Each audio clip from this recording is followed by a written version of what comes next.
はい。いただきまただきます。あ、こうしたか。よかった、ちゃんとしっとりふわふわだ。うん。おお。酸っぱい。酸っぱい。ジャムじゃなくて甘夏が酸っぱいってこそう。なんか酸っぱくなくなってきと慣れた。た。うん。両方しっかり食べたらちょうどいい。生地甘いからね。うん。あ、これ食ってる途中でもあるんやけど、中華食べたくなってきた。ハンバー中華する？何食べよう、ほんま。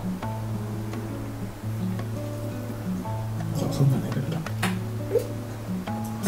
あ、そう、八宝菜。うんうん。めっちゃいい中華やった。うん、昨日の残り。昨日のお昼って何食ったっけ？冷やし中華じゃない？中華しか食べてない。中華しか食べてないんだ。ちゃんと冷やし中華。うん。うわー、すごい、今見た？見た？うん、それみたいだったけど。うん。ちょっと刺したら危ない。ジューシーですね。うん。あ、ごちそうさまでした。